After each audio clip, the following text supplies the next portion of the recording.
عورت کہانی کے اس سیگمنٹ میں آپ کو خوش آمدید۔ ہم سب ہنسی خوشی زندگی گزار رہے تھے کہ اچانک ہماری خوشیوں کو کسی کی نظر لگ گئی۔ میرے والد کا نام بشیر احمد تھا۔ وہ بہت سنجیدہ مزاج انسان تھے، ہمیشہ شلوار قمیض پہنا کرتے۔ ان کے چہرے پر داڑھی تھی۔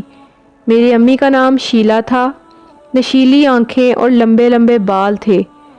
کہتے ہیں اللہ تعالیٰ اپنے ہر بندے کی آزمائش لیتا ہے اور اس کے کچھ بندے اس کی آزمائش پر پورا اتر جاتے ہیں اور کچھ کمزور پڑ جاتے ہیں۔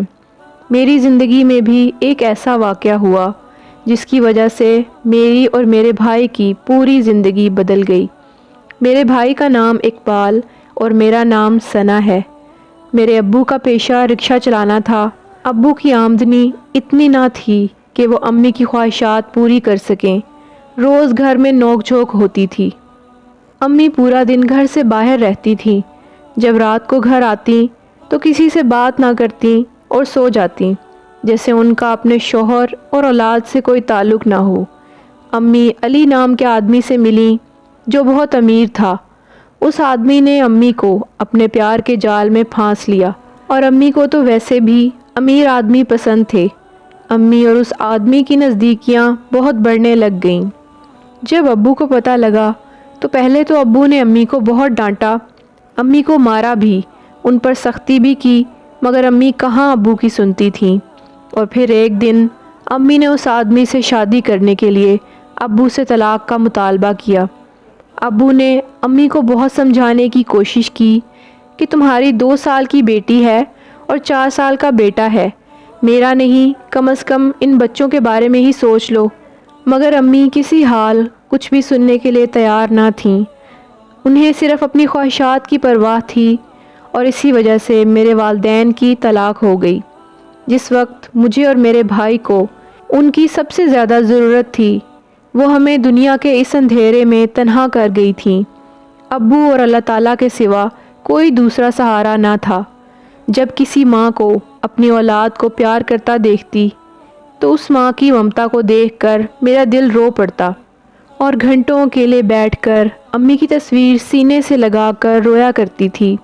سردیوں میں جب تمام بچے اپنی ماں کی گرم آغوش کے سائے میں سو رہے ہوتے تو میں رات کی تیز ہواؤں کے جھونکوں سے ڈر جاتی، تو تب میں ایک دیوار کے ساتھ گھنٹوں اپنا سر زمین کی آغوش میں رکھ کر سوتی اور دعا کرتی کہ اللہ تعالیٰ اس رات کی سیاہی جلد ختم کر دے۔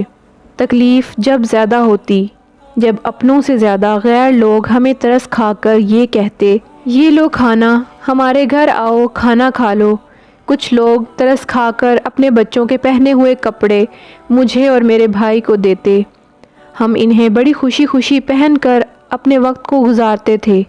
لوگ کہتے ہیں کہ میری آنکھوں میں بہت درد ہے۔ اس درد کے سائے میں نے جینا سیکھ لیا تھا۔ مجھے اپنی ماں سے نفرت ہو چکی تھی۔ اس نے کبھی یہ جاننے کی بھی کوشش نہ کی تھی کہ اس کی اولاد کس حال میں ہے۔ کبھی ملنے نہیں آتی تھی۔ وہ عورت ماں کہلانے کے بالکل لائق نہ تھی۔ اپنی ماں سے دھوکہ کھانے کے بعد اب مجھے کسی رشتے پر اعتبار نہ رہا تھا۔ میرے ابو نے ہمیں پال پوس کر بڑا کیا اور ہمارے لیے محنت کرتے تھے تاکہ 2 وقت کی روٹی میسر ہو سکے۔ میں اور میرے بھائی پریشانیوں کے باعث تعلیم حاصل نہ کر پائے تھے۔ میرے ابو نے بھی دوسری شادی کر لی۔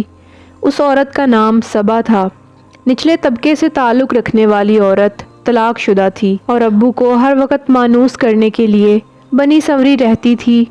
وقت تیزی سے گزرتا گیا اور دیکھتے ہی دیکھتے زندگی کے 10 سال گزر گئے۔ سوتیلی ماں کے آنے کے بعد اب ابو بھی کافی بدل چکے تھے۔ اس عورت نے بیوی ہونے کے تمام فرائض ادا کیے، لیکن وہ ہمیں اپنی اولاد کی طرح نہیں اپنا پائی۔ میرا ملنا جلنا خاندان سے بھی ختم کر دیا تھا۔ میں پورا دن اکیلے کمرے میں گزار دیتی تھی۔ اس عورت کا رویہ ہم دونوں بہن بھائیوں سے بالکل اچھا نہ تھا۔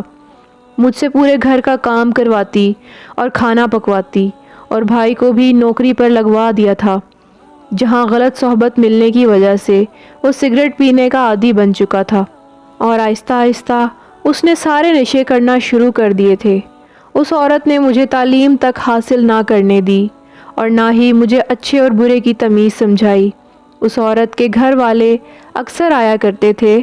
اس کا بھائی اچھی شخصیت کے کردار کا حامل نہ تھا، مجھے غلط نظروں سے دیکھتا، کبھی کسی بہانے سے میرا ہاتھ پکڑتا اور کبھی کسی بہانے سے میرے پاس آ کر بیٹھ جاتا۔ میں نے اس کی شکایت اپنی سوتیلی ماں سے کی تو اس نے الٹا مجھے ڈانٹا اور دھمکایا اور گھر والوں کی نظر میں مجھے غلط ثابت کر دیا تھا تاکہ مجھ پر کوئی یقین نہ کرے۔ میرے ابو نے بھی مجھے بہت مارا، مجھے تانے بھی دیے، تمہاری ماں بھی ایسی تھی۔ میں اس عورت کے ظلم کا حصہ بن چکی تھی۔ اس نے میری نہ سمجھی اور معصومیت کا فائدہ اٹھایا، اور جس عمر میں بچے پڑھتے ہیں اس عمر میں میرے دماغ میں عشق و محبت جیسی باتیں بھر دیں۔ سوتیلی ماں مجھ سے اب کسی نہ کسی طریقے سے جان چھڑوانا چاہتی تھی۔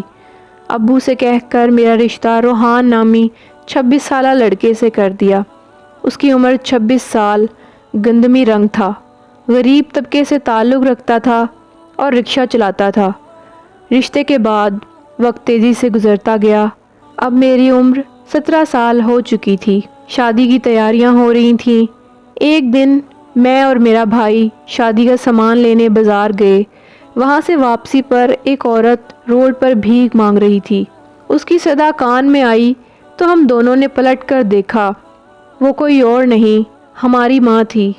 وہ ہمیں پہچان نہ سکی، لیکن ہم نے انہیں بتایا کہ ہم انہی کی اولاد ہیں۔ جب ہم نے پوچھا کہ آپ کی یہ حالت کس نے کی، وہ زور زور سے رونے لگیں اور کہنے لگی، تم جاؤ، مجھ جیسی عورتوں کا انجام یہی ہوتا ہے۔ اب ہم کیا کرتے؟ وہ تو ہمیں چھوڑ گئی تھی، لیکن ہم اپنی ماں کو کیسے اس حالت میں اکیلا چھوڑ سکتے تھے؟ میرے اصرار کرنے پر انہوں نے بتایا کہ جس آدمی کے لیے میں نے اپنے انمول رشتے ٹھکرا دیے تھے، کچھ عرصے بعد اسی آدمی نے مجھے چھوڑ دیا، کیونکہ اللہ تعالیٰ نے مجھے اولاد جیسی نعمت سے محروم کر دیا تھا۔ کہنے لگی کہ وہ اپنے دوسرے شوہر کے بچے کی ماں بننے والی تھیں۔ ایک دن وہ دونوں کسی ریسٹورنٹ سے کھانا کھا کر باہر نکلے کہ ان کا پاؤں پھسل گیا اور وہ زور سے نیچے گر گئیں، جس کی وجہ سے وہ بچہ ضائع ہو گیا اور پھر دوبارہ ماں نہ بن سکی۔ جیسے میں تمہارے باپ کو چھوڑ گئی تھی، ویسے ہی میرے دوسرے شوہر نے مجھے طلاق دے کر کسی اور لڑکی سے شادی کر لی۔ میرا بہت ہی برا حال ہو گیا تھا، مجھے کوئی بھی اپنانے کے لیے تیار نہ تھا۔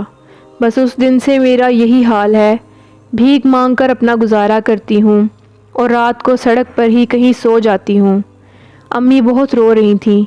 امی نے ہم دونوں سے بہت معافی مانگی اور ہم انہیں معاف کر کے گھر لے آئے۔ ابو نے دیکھا تو بہت ناراض ہوئے۔ جب ان کے بارے میں سب بتایا تو انہیں بھی ترس آ گیا۔ وہ میری شادی میں شریک ہوئیں۔ اللہ تعالیٰ نے میرے صبر کے صلے میں مجھے بہت اچھے شوہر سے نوازا۔ وہ میرا بہت خیال رکھتے ہیں۔ شادی کے بعد مجھے اپنی سوتیلی ماں کے ظلم سے بھی آزادی مل چکی تھی۔ میرے کہنے پر میرے شوہر نے میری ماں کو بھی اپنے گھر میں جگہ دے دی۔ میں نے انہیں کبھی بھی اس بات کا احساس تک نہ ہونے دیا کہ وہ ہمیں ماں کا پیار نہ دے سکیں، اور ان کی بہت خدمت کی۔ میں اللہ تعالیٰ کا بہت شکر ادا کرتی ہوں کہ مجھے اپنی نئی زندگی میں سکون، محبت اور وہ سب کچھ حاصل ہے جس کی مجھے چاہت تھی۔ ویڈیو پسند آئے تو ویڈیو کو لائک کریں اور ہمارے چینل کو سبسکرائب کریں۔ شکریہ۔